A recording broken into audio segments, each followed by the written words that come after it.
or late 70s. Because the views that I have, although they're like the views that you find in the black community, they're not like the views that you find among the black leadership. Those people, the leaders of organizations like the NAACP, people like Jesse Jackson, have a certain set of views which meets their needs, which do not meet the needs of black people. And the media have gotten used to turning to those people automatically when they want to know what do the blacks think. And so you'll And see a you see, succession of he people. was saying that he was telling that shit way back in the 80s that we just learned, all the black leaders and they just like now. And it's still literally it's still Jesse and still Al Sharpton, also Hosea Williams. I forgot about him. Somebody brought that up today. Yeah, they try to bring up Hosea Williams like that's a good thing. I'll just say he personally had interaction with my family way back in the day. And yeah, it's like, well, first of all, we should have never been in that position where we needed a fucking Hosea Williams. That's what I'm saying. It's like they really, they still don't understand that we don't want or need actually we don't need. God doesn't want us to need a fucking Hosea Williams or Jesse Jackson or Al Sharpton. This not they're not Martin Luther King or Malcolm X. We don't need them no more. They did and that's it. That's it. There's not gonna be no more. You're not gonna be or whatever.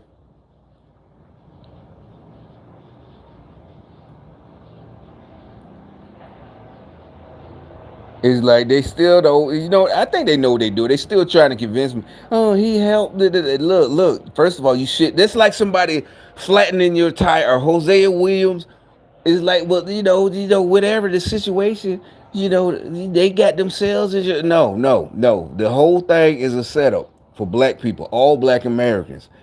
Democrats flat your tire and then happen to drive by Hosea Williams, Jesse Jackson, and oh yeah, now you all you remember is you had a flat,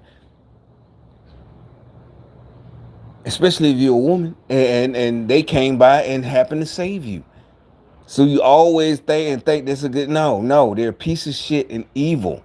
We're trying to tell you we're fixing it so you don't get a flat tire. Yeah, we fixing. Oh, how about this? It's not even they flatten the tire. The roads are raggedy as fuck, and I done got a flat tire hitting a speed bump. It did. I'd had that happen to me before.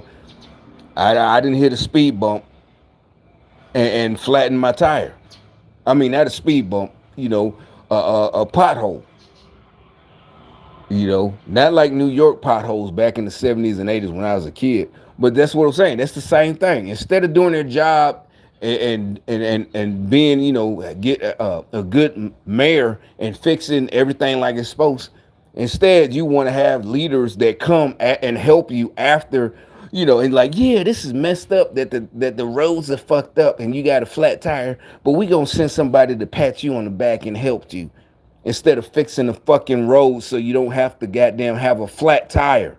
That's an analogy I'm making.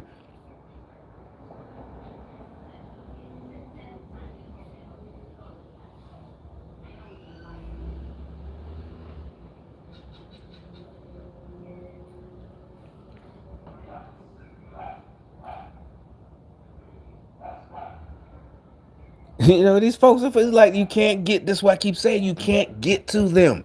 There's nothing you. They still go. Well, a lot of sometimes they do have a personal story, but now it is like you can't see that. First of all, what you need, you shouldn't have had to have him help you. Why can't you see he shouldn't have had to help you? I know you want to. Well, but it don't matter. Okay, I was in that situation. Okay, well then you don't owe him anything. And like I say, if I was in a situation and somebody helped me, I don't owe them anything. Because if I help somebody, I don't know how many people I didn't help. And I know for a fact that they don't owe me anything because I don't remember. They have to come if they run into me. If I go back to them, they have to remind me, and not because I don't care about them like that. It's just I didn't look for help. I helped you because I wanted to. Oh shit, you good, dog? Oh, da, da, da, da. I can't even count. And that's another thing where I had to go get help. All of a sudden, like recently, the last time I might have did something like that was maybe the beginning of this year, and there was a dude in the in the lane. It was one of them big roads up here. Like in the city, one of them 4 lanes, but it's a street, main street, boulevard or whatever avenue. And he's trying to push the car, and it's kind of on a hill. And you can see is what it appears his wife and his daughter. And I guess looks like their car just stopped as they're trying to leave out of a parking lot. I'm in the parking lot on a slant. And so I make it so bad. I just parked next to him and jumped out and started pushing. I done seen it before. I done it before. I done had people do it to me. I'm just pushing and pushing. They don't even say anything. They just throw their car in park. I done seen it plenty of times. White folks, and they just throw their car in park, jump out, and start pushing. They see where you're going, and we could just, turn the steering wheel, turn it. Somebody else will hop out their car and jump inside my car, and turn it this way, turn it to the right. And then it's like, you good? Yeah, we're good. Yeah, leave it right here. Whew, thank y'all. And all right, no problem. And they get back in their car and leave. That's all it is. You don't owe them forever. I done it before.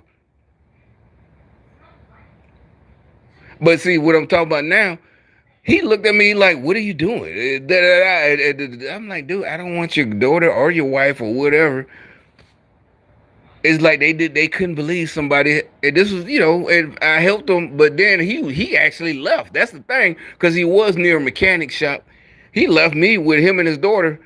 I mean, his wife and his daughter, and went and walked up the half a block or whatever to the mechanic, try to get him. And, like, why did you stay? Because he asked me to for a second. Could you stay? I did, I promise you. Scout's on it. True story.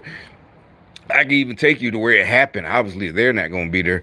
But, yeah, and I stayed there for a second. But then when he got back, it's, whatever. It's like, well, you good? This is all I can do. Did he say he's going to come help you? And I don't know what happened. I said, all right, then. And I left. Because, this is like months ago. I know gang stalking.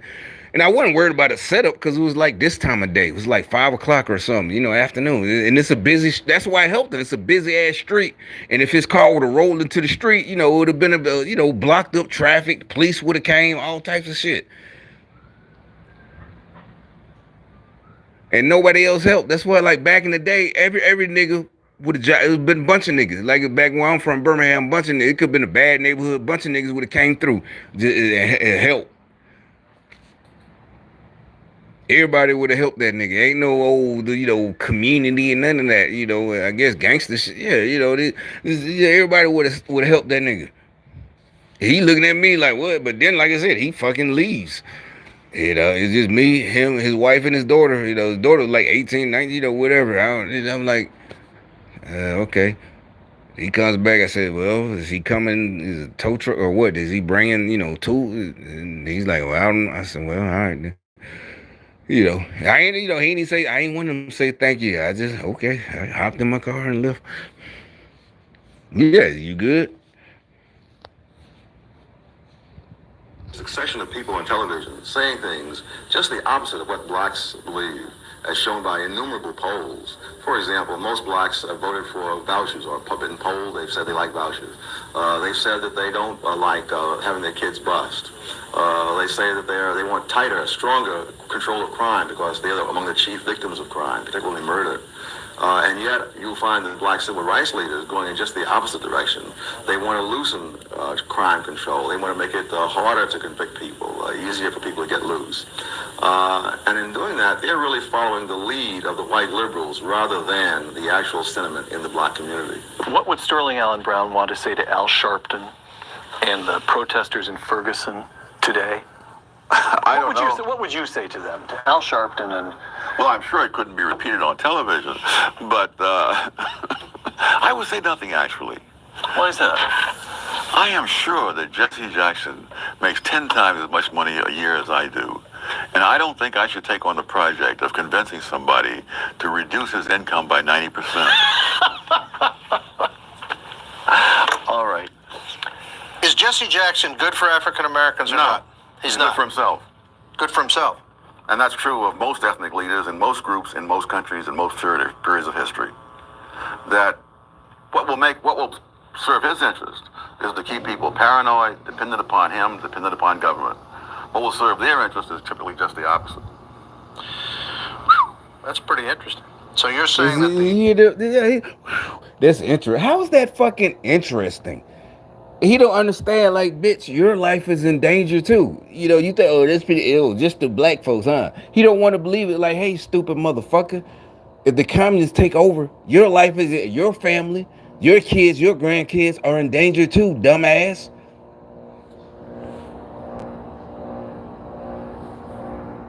You rather, what kind? It's like, what kind of man are you? You scared of establishment, Jesse Jackson, that you're just gonna be like, whew, that's pretty interesting. You don't deserve a wife and kid. He's a punk. leaders, whatever group, Yeah, whatever, yeah. wants the people to be poor and dependent on them as opposed to dependent on themselves. Oh, absolutely. And you see this in the greatest cynicism in the academic world, where in many places, black organizations on campus have a say on who gets admitted. And they have turned down blacks with excellent credentials, both as students and as faculty members, for that very reason. Yep, I know that for a fact, but it backfired on y'all. Yeah, now y'all mad at me, and I'm the one that's gonna end your stupid asses. You thought you was gonna sabotage and tear me down, put all these stupid niggas in my place. You did. You gave them what I wanted, or what I tried to accomplish, and you gave it to some dumbass nigga. And now he's so used to, all of us, a lot of them, they so used to their position, they can't handle it. Y'all tried to reduce the standards, and the people, you reduced his workforce, the standards, so he got a bunch of dummies. So now his whole team is a bunch of dummies. And now you can't do nothing but walk by and drag garbage cans. That's the only thing y'all can do, is drag garbage cans around.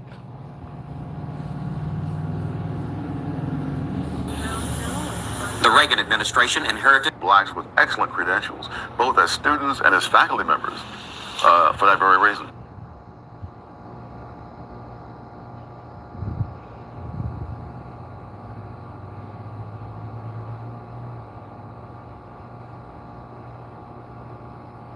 See, exactly. See, that's what I said. Did I say? I said that the other day. I never said that. I guess maybe that's, when is this? But it's 4 months ago. I've been said that. Leave them alone. Do you remember I said that about that dude, that preacher who went to that college, and them young hoes? Oh, I fuck, I smoke weed, I do vape, I do all this. Oh, I'm a sin. I said, leave them alone. Let them do. God. You don't have to no more. This ain't 1,000, 2,000. This ain't the beginning. Like this one video. So, well, his video. Yeah, this ain't the beginning of Christianity. At this point, you're rejecting. You don't have. Nobody needs to go and preach to you. I don't care if you grew up in a house, there was no Bibles, you never went to church. It's everywhere. It's still everywhere. You can go look. You don't want to go look.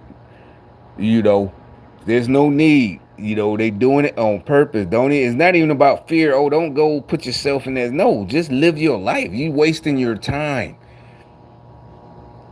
You're wasting your time and energy. You could be doing it better. You could, as a matter of fact, you work on yourself, and that will show. Them hoes, like you tried, instead of showing them, go and try to preach to them, when they see you doing good and they ask how come you're doing good, and then she's all got mumps and all got to go, she's dripping. Yeah, seriously, she's dripping from all that weed and fucking, and she want to know why you're healthy and all this and that. You can say why, and that's it. Leave it at that. You ain't got to talk to her and preach to her. No jealousy. It's just, more than likely, yeah, these youngsters, they do.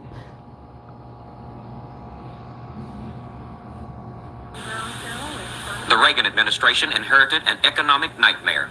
Record interest rates, a stagnant or declining real GNP growth, a hemorrhaging budget locked into vast and ever-growing deficits that have made double-digit inflation a way of life, and $2 a gallon gasoline a distinct. Please don't scroll. Listen to me. My name is Hiba from Gaza, and I'm supposed to be studying for my medical school. That have made double-digit inflation a way of life, and $2 a gallon gasoline a distinct possibility. And with prices likely to double by 1988 at the double-digit pace of... They still putting them ads, to help. Guys, will sit there is like, look, ask Hamas to leave, stand up to them, and we could talk. But you ain't getting no donations and da da da. They started it. Don't cry now. And like we said, y'all women, Y'all Muslim women and God, all that. Y'all want Israel. Y'all think October 7th was actually justified. So don't come on here crying. That have made double-digit inflation a way of life and $2 a gallon gasoline a distinct possibility. And with prices likely to double by 1988 at the double-digit pace of the Carter administration and more than 8 million Americans out of work, the general mood demanded that the ailing economy get first priority. President Reagan cannot ignore this reality. But as he slashes away at boondoggles and curbs spending, can he do so without hurting services to the people, the poor and those on fixed incomes in particular? This challenge will be further intensified by lingering doubts about Ronald Reagan. Yeah, see, like I said, I was a kid at that time, and I do remember that nigga. I do. He's on PBS, I think, but I didn't know Thomas Sowell was on there too. But or maybe I don't. But I remember him. But that's what I'm saying. So even back then, they was trying to keep us slaves. But thankfully, my folks and my friends, my peers, when we got older, none of us fell for that shit. That we need the government, like, and also we had a shop teacher, us shop teacher, and other teachers, and like I said, we had other students. All of us, like I said, we had conversations about what jobs, and I remember saying in fucking ninth and 10th grade, and this is '89, you need a career, something that's gonna pay, that pays well. You need to get a degree, not a degree, a piece of paper, but a degree in something that's good. Yeah, what's going to be hot? We said that. 15-year-old, something that's going to be hot. So we don't need the government like he's trying to say. We need Ronald Reagan to say no. We don't need that. You need all of us. None of us was like, oh, welfare. The girls, the pretty girls, they're all like I said, they're older. The older ones. I'm sitting with a bunch of 12th graders. And I can talk with them like, yeah, this and that. Honestly, what I didn't like, they all kept bringing up Mortician, but Birmingham, because of that punk Ricky Smiley, his jokes. There's a lot of rich kid, black kids who, there's a couple of funeral homes. They family only. They're not popular. Well, nothing. All that violence, niggas dying. But none of us, well, we did joke. That's where all that come from. The business is good. But they kept saying, Mortician, you'll never go, obviously, because everyone dies. Whether it's violence or not, whether gang violence, no, still everybody's going to die from something, even if it's just old age. You're going to die. Everybody. And it was like, Mortician. But I always, like really, I was like, well, the medical field. I was like, anything, not just nurse, anything in the medical field. So we wasn't victims in 88, 89, my high school, we wasn't victims, even though motherfuckers literally were victims getting killed, whatever. And not just in my high school, across the nation in black neighborhoods, at least down south and on the West Coast and the Midwest. But intensified by lingering doubts about Ronald Reagan. I think that's what that. I think I know. Ain't no thing. I know that's what y'all mad about. Y'all still couldn't get me. Now y'all. I didn't invite you. You didn't invite us to the party. Y'all said that. Y'all said that yesterday. All that bullshit. Now I didn't invite you. Yeah, a week ago, last week before, all up until now is we own. You can't do this. You gotta do this and blah blah blah. Now is this and that. You ain't no bitch. You did what you did. Why the hell? And that's another thing. Why you want to come to my party? You like whack ass rap music. You don't like what I like. So you don't want to come to my you like Cardi B and the Migos and all that 6ix9ine, all them whack ass shits. I'm not that shit's getting no play in my party. I know it's an analogy, but I'm just saying. So why the fuck do you want to come to my party and you're scared, literally scared of the music I listen to? Because y'all believe in speaking into reality. You're gonna speak it into reality. So you can't listen to Ice Cube, the Ghetto Boys, or Willie D, or Snoop, the old Snoop, Death Row. You can't listen to that. Because to you, you're gonna die, or you're gonna be that nigga that get killed. It's like, that's totally asinine, insanity. There's no such thing as speaking into reality. That's why y'all make that whack ass music.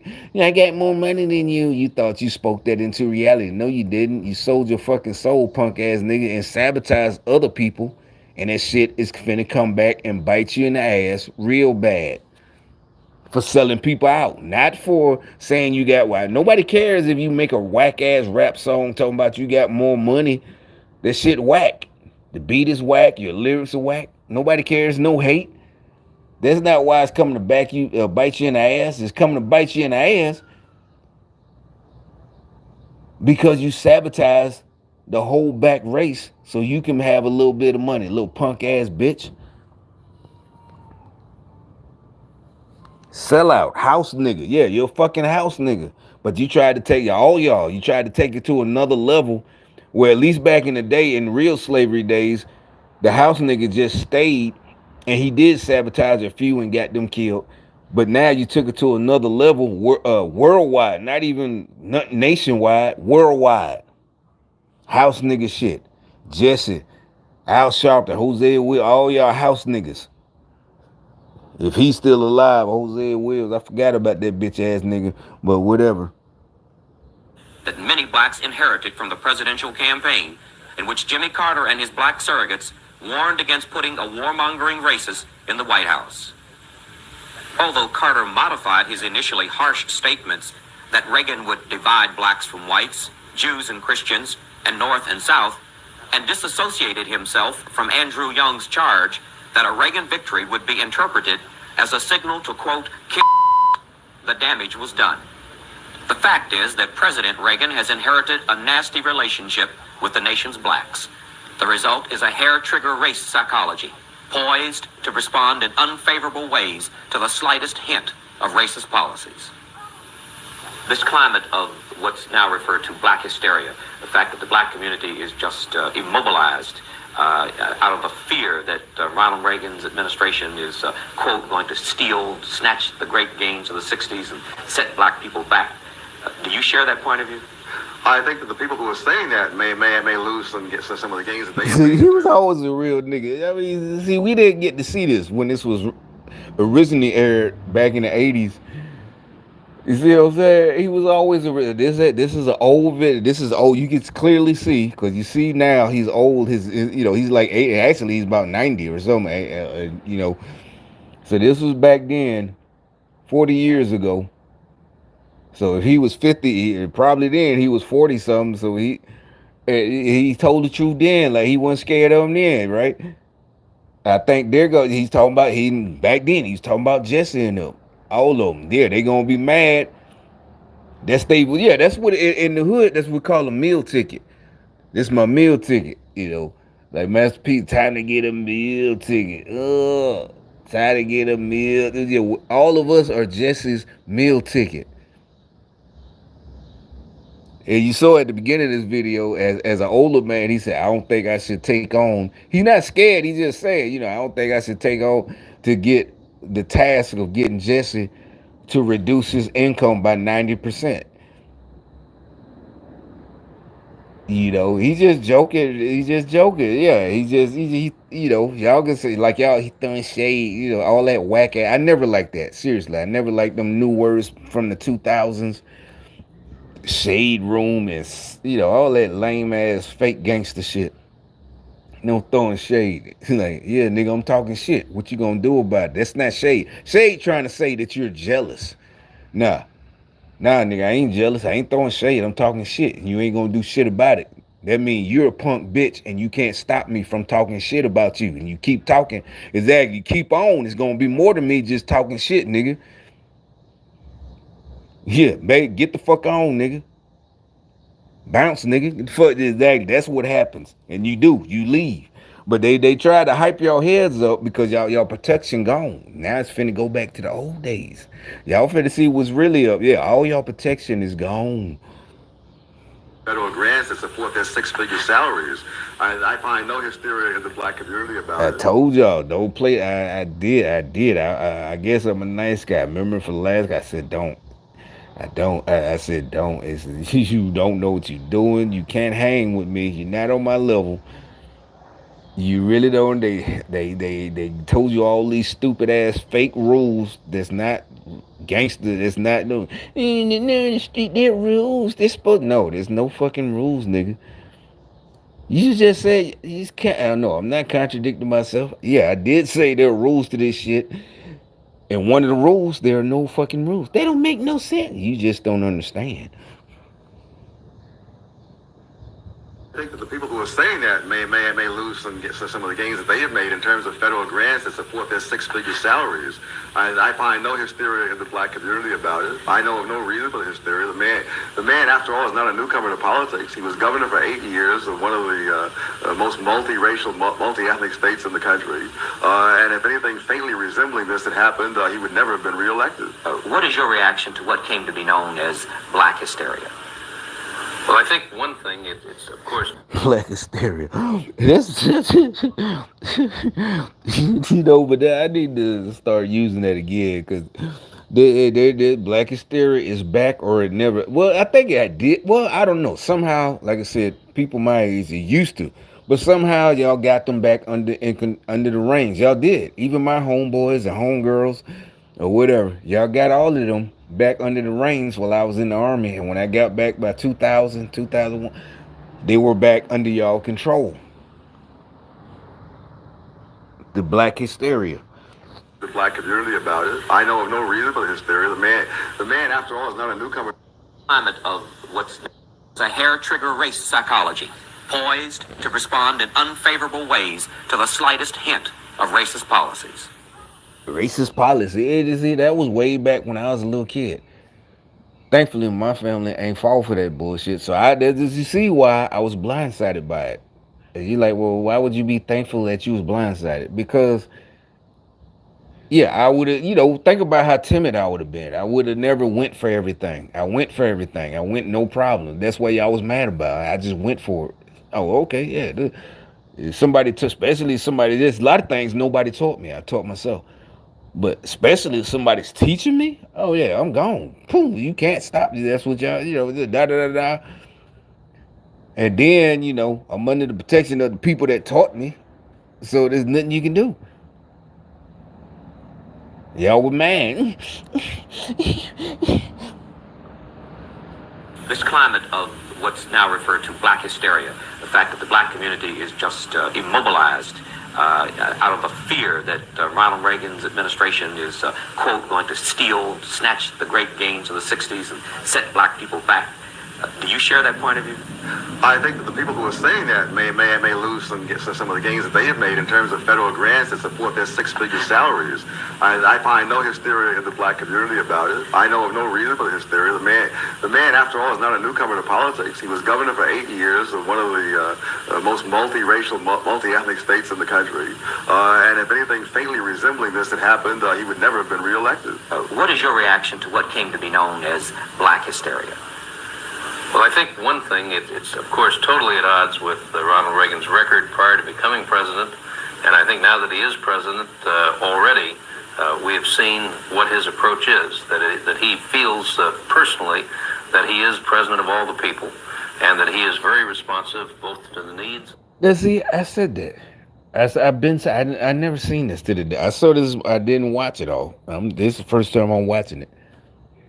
I said that about Obama. I said that. No, in '08 when he got, I said he can't just be black people. Oh, he's the first black. He's going, yeah, we go. Remember, it was on national news. There were little kids. I couldn't believe there were stupid black kids like that. I'm thinking about when I was a little kid.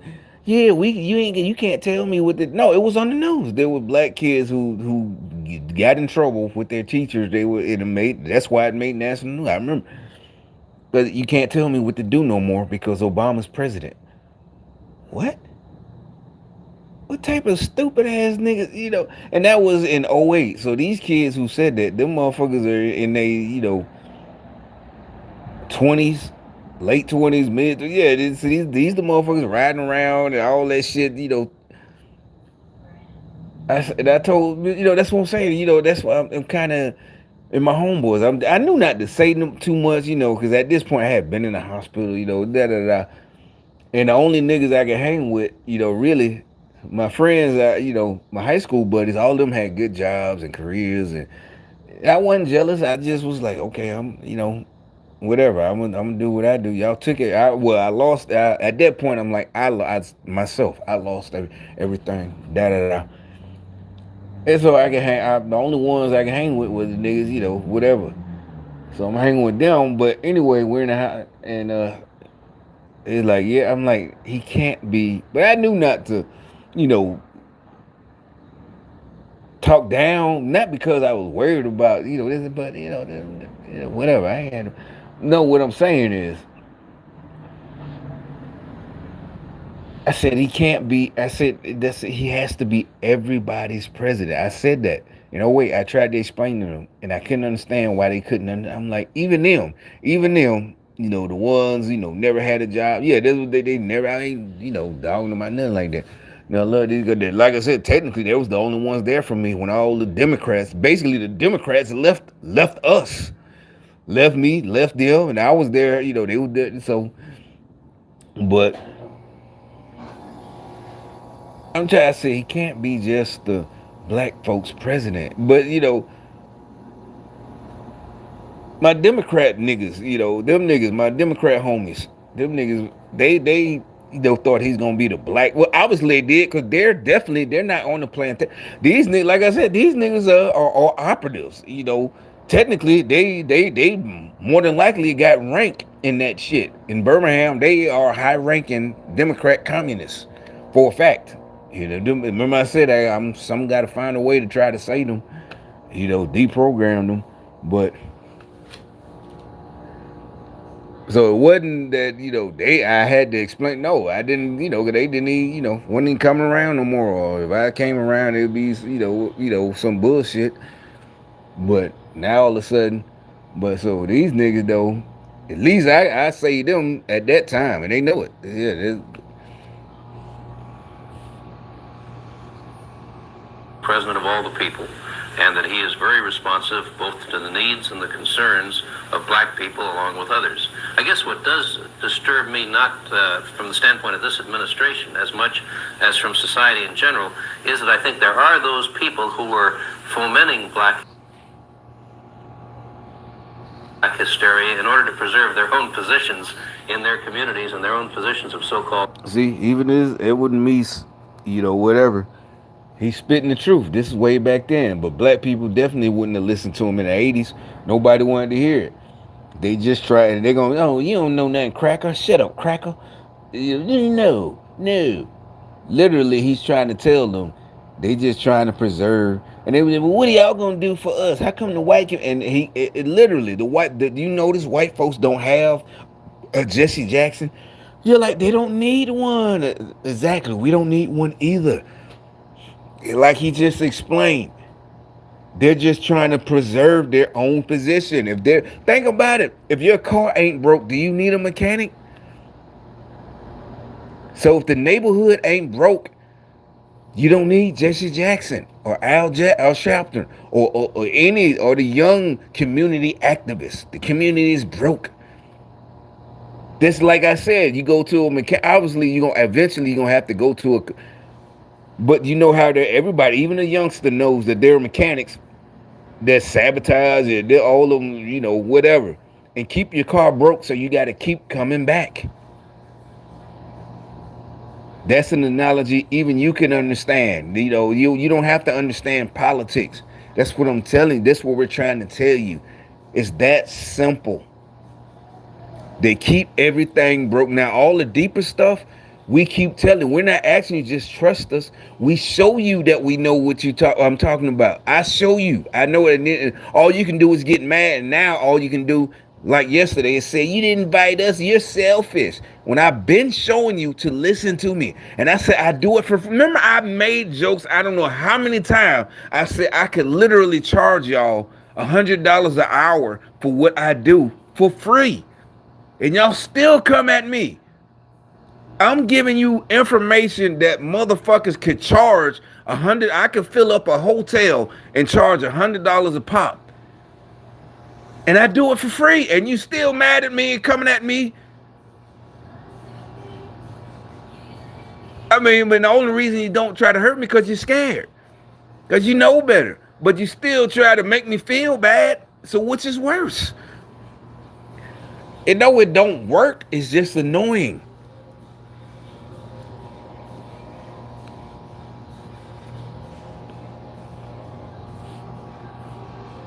as from society in general, is that I think there are those people who are fomenting black hysteria in order to preserve their own positions in their communities and their own positions of so-called leadership. How will you decide which black leaders you're going to deal with, and how do you determine who a black leader is? Well, this is one of the problems, and I think it's one of the First things of all, let me hear. I'm gonna let me let him talk. that a conference that was held last month in San Francisco illustrated very well, and that is the idea that, like any society or any portion of society, there is no monolithic black community that can be represented by one or even any group of leaders. I just got my hands on the exclusive Trump file. That's what I wanted to say. We don't need. I figured that's what he's gonna say in a nutshell. We don't need no black leaders.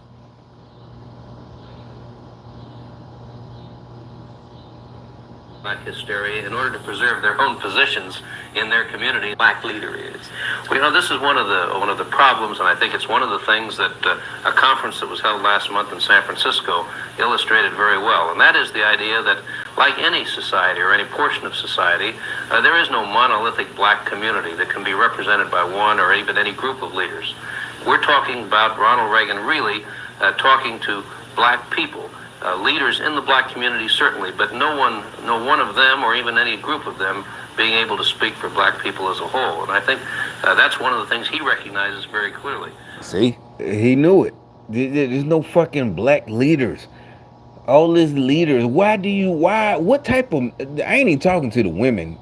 I know why. Yeah, they got dick on the brain, big dick. No, seriously, I don't care.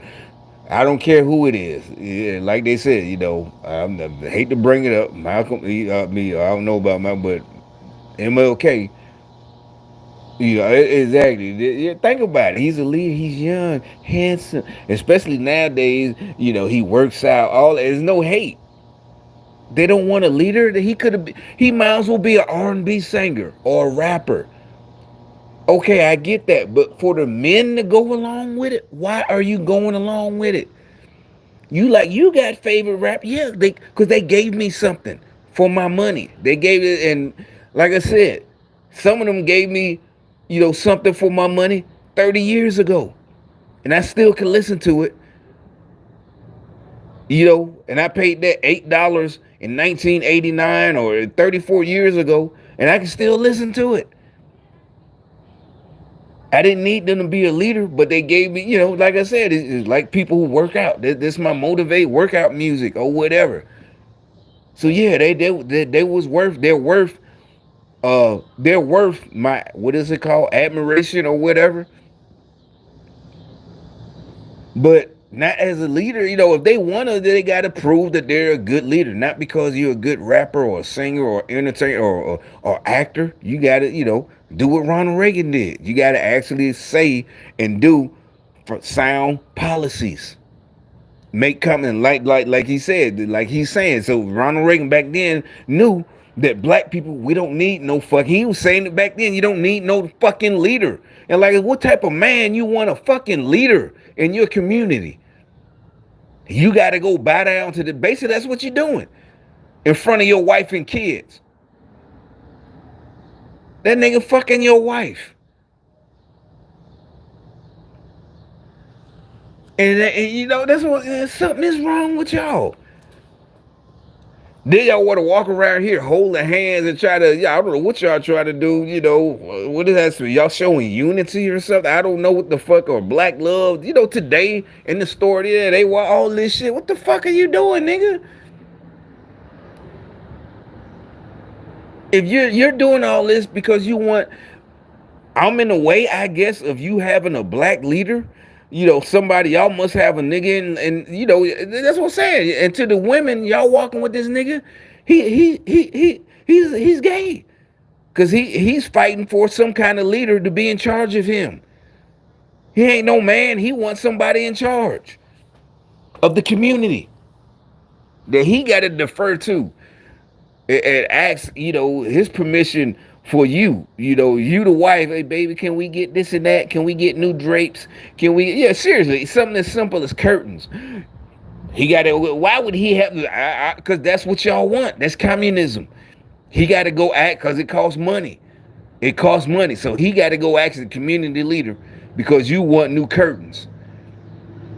Hell, it's gonna get to your point, to the point where the wife, she just gonna ask him herself, and you know how she gonna ask him.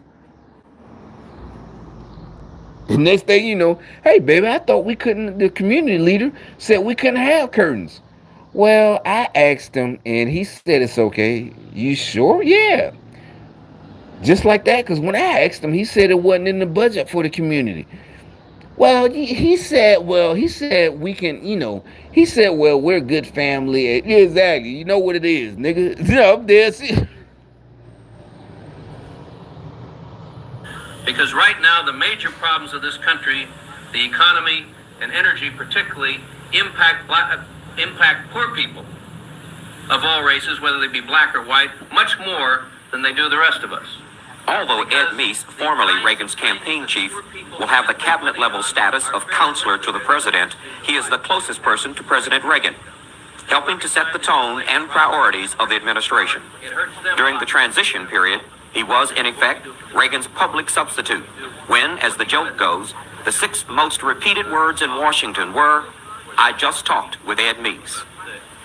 And then there are specific problems in which the black community has a special stake. And I agree, as was mentioned earlier, that we have to make sure that there is financial support for the black colleges, and we have to make sure that the zealous demons of the Department of Education are not doing things in the, there's nothing worse than a person goes out to do good works. Yeah, they was calling, just like I say, demons. Democrat. He did say but that's what the Department of Education. Who the teachers union? Who did they all vote for? Biden. Yeah, demons. All black schools, black communities, all fucked up. The kids jumping on teachers, beating up. Took one teacher eye out. A girl knocked her out. I could look it up. Look it up yourself. Recently, all this bus drivers getting jumped on. All this shit. Kids in Baltimore can't read. High school kids cannot read at all, much less. And like I said, I'm not bragging, because actually this is kind of embarrassing, I would think. I remember one year, I don't know if it was third or fourth. The only reason I didn't get left back, it was that's why they was calling the teacher conference, because I guess I didn't do the work. I don't know what you want to call it, homework. But the scholastic scores came in, and so I guess he's trying to figure out why my grades were so bad. Hey, I'm listening. I'm right there. You got to listen. I'm sitting there. Only reason he said it. Only reason I didn't leave him back, he couldn't. But he said, I don't know if it's morally or was it a rule. It was like second or third grade or whatever, because my scores on the 8th grade level. Second or third grade already. They had been on like an 8th grade level since first grade, reading. These motherfuckers read. They don't even read at 8th grade level. At 12th grade, they don't. They can't read on the 1st grade level. And I can't believe it.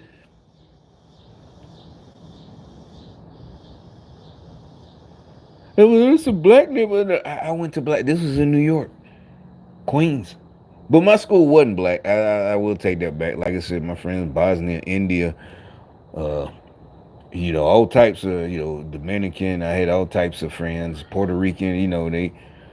Their family just left this country.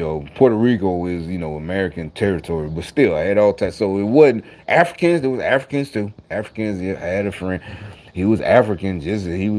Matter of fact, he came in the middle of the year from Africa. He talked just like there on the TV. They had just in the middle of the year. He was African, and he was different than us. He really, yeah, he played too rough. He played too rough. Like, yo, we just joking, playing, man. Hey, this is concrete. We can't rustle here. Hey, this ain't Africa with dirt. Like, hey, this is a playground. Hey, chill, nigga. But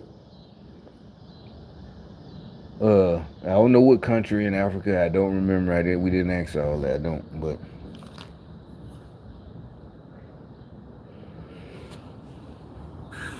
To you. And we want to make sure that the Department of Education, in their zeal to carry out all their regulatory powers and find a few more to tack on to justify their existence, where there's very little justification, that they don't get involved in trying to undo what has built up as a great tradition of black colleges over the years. rather than just taking the traditional pattern, the old kind of thinking that's saying, no, if we have vouchers, or if we have this change or that change, blacks are somehow going to suffer. Instead, there are some enlightened leaders, Tom Sowell for one, Walter Williams and others, who say, look, blacks can be on the cutting edge of new ideas. We can be the ones who are proposing new ideas that will help the entire... See, and we could, and I did, but black folks tried to kill me at the behest. Well, not on their own too, but see what I'm saying? He said this back in the '80s. population, but will also help blacks. One of our dear friends, Tom Sowell. This is really an historic. Remember I told y'all, I've been telling y'all that, and I never saw this till just now. Like I said, didn't know, is he racist? No, white folks, they, remember I told you, when I start talking or whatever, I can't count how many times in my life, white person, eyes light the fuck up. No racism. This is deep down Alabama, Georgia, this and that, and blah blah blah. They, in school they trying to figure out why can't why is grade so bad? This. But I guess they couldn't indoctrinate me. Even back then. The economic and social advancement of blacks in this country is still a great unfinished task. The methods and approaches for dealing with this task have become familiar over the past few years, and they demand re-examination for at least two reasons. Here's another thing, y'all. Remember them stories? It's always black nowadays. A story of the black kid in a white school that corrected the teacher. And the teacher was wrong and was racist and was embarrassed. And they tried to get the kid suspended. No, if I got detention, I never got suspended, up until high school, whatever, at my high school, the gang shit. But up until that, detention, it was never because I never, that's why all of us, I still think that's disrespect. If the teacher is kind of wrong, but I never had to correct the teacher. I learned from my teachers. And maybe I just didn't pay attention enough or didn't care enough. And I was reading car magazines or whatever. But, there's no, I was so outsmarted. I never, and I think that's disgusting and disrespectful. They try to write movies and a little black kid. And nowadays it's always going to be a little half white kid, with the kinky hair, the fucked up hair. That either if it's a boy, he need that shit, cut the nigga, you want to take a pair of clippers. Not hurt him, just cut his hair off. Get the boy a fucking haircut. Or if it's a girl, somebody take a hot comb to that shit, this is natural, the kinky hair, racism, the European standard. No, European my ass. Somebody need to take a hot comb to your motherfucking hair. Do something with that shit. Shit get on my, like the women. That shit get on my, no, you're not looking like a throat. But they tried now. They got grown ass women, doctors, whatever. Diversity hire doctors, lawyers, motherfucking newscasters with all that fucking kinky hair. And this is my natural hair in Africa. They don't know. Somebody,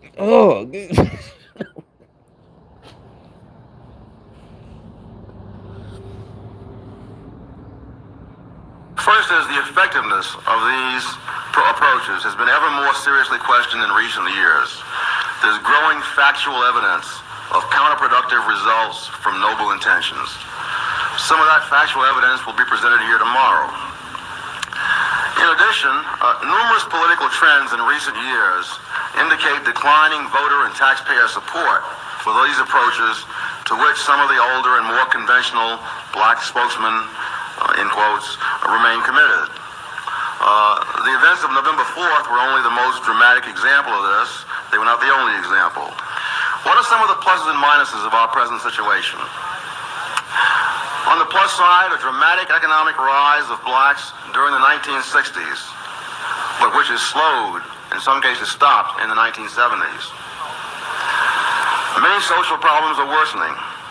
Continued disintegration of families, rising numbers of broken homes, 1/3 of all black homes now. A skyrocketing unemployment rate among black youth, 5 times as high in the late 1970s as in the late 1940s. Runaway crime rates, of which blacks are the chief victims. There are more blacks murdered every year than whites in absolute numbers. There's also a threat of a permanent underclass whose problems seem immune to prosperity, to equal opportunity, or to the advancement experienced by other blacks. We can see on the horizon the rise of racist groups such as the Nazis, the KKK, not only among the benighted, ignorant, but in places where you would never expect such groups, where they never had a foothold before. We can at least ask whether or to what extent the policies of our times have contributed to these problems of our time. Looking ahead to the future, one of the things that we need to focus on are facts about results, not rhetoric about intentions. We need to look not at the noble preambles of legislation, but at the incentives created in that legislation. Very often legislation intended to help the disadvantaged, in fact, pay people to stay disadvantaged, penalize them to the extent that they make an effort to rise from disadvantage.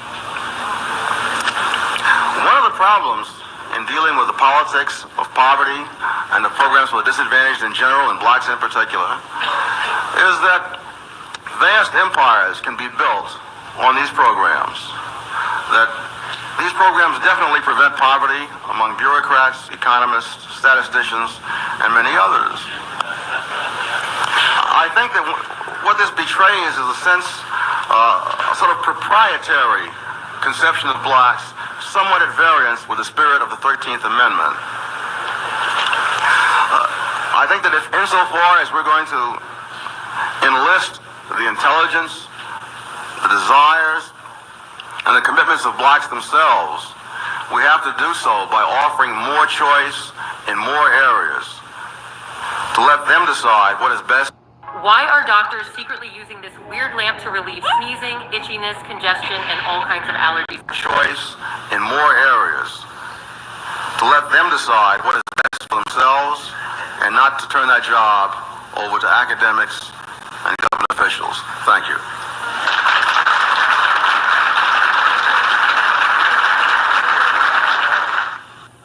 Dr. Thomas Sowell, an economist and senior fellow at Stanford University's Hoover Institution, is the most prominent black policymaker and has drawn the most criticism from the professional civil rights leaders because he disagrees with some of their favored solutions, including busing and the minimum wage. But the Reagan people see him as the kind of black who understands how to design programs that help the economy and blacks at the same time. I want to talk to you about a variety of your views. Exactly. So what's wrong with helping the whole economy? Because if you, first of all, if you help the whole economy, you are helping blacks and everybody else. You're helping everybody. That's what we keep saying. Oh, you gotta help black. No, you help the whole country, and blacks will prosper. All of us, everybody will prosper. I want to talk to you about a variety of, and has drawn the most criticism. Dr. Thomas Sowell, an economist and senior fellow at Stanford University's Hoover Institution, is the most prominent black policymaker and has drawn the most criticism from the professional civil rights leaders because he disagrees. Professional civil, Jesse, Al Sharpton, all of it is that, and they're professional. That's what they see. That's something that should never be. A professional. That means you get paid. Because if you're a professional, so that means civil rights will never end. Meaning you're permanently keeping the black folks down. If that's a profession, civil rights, and I don't want to hear it, well, that means they are needed. No, they aren't needed. We keep the white folks keep telling you, no, that's bullshit. And I say, like I said, you don't have to listen to white folks. Listen to yourself. Are you really, you got a good job and you gonna take time to plan on hating somebody else? You got a good job, you got a wife, or you a woman, you got a husband and kids. You ain't got time for everybody else. You know, y'all trying to plan when y'all next vacation or going to see the rest of the family or whatever. You know, go see grandma. You know, this and that. You ain't got time to, you know, but a professional, because their job, think about it, your job, you do your job 8 hours and the rest is your families, your kids, the husband. Their job is professional civil rights. So all day long, they got to think about how to keep shit started so they can get their paycheck. With some of their favored solutions, including busing Yeah, and the think minimum up wage. solutions. They got to, first of all, not just solutions, they got to think of a problem, then think of a solution. They need a problem because you think of a solution to what? There's no problem. Okay, we need some problems. We got to create some more problems. But the Reagan people see him as the kind of black who understands how to design programs that help the economy and blacks at the same time. I want to talk to you about a variety of your views, but first of all, I'd like to know why, in your mind, do you believe that You see that nigga, you know, he a house nigga. Why in your mind? You know, this was back then, this is the 80s. Yeah, he a house nigga. Why in your mind? I'm glad niggas like that didn't prosper. Cause who knows where I'd be or anybody else. you have as a black person don't get traditional He's treatment? trying to say, well, my battery fucking dying. Alright, whatever. This battery finna die. Well, hold up, I gotta switch phones.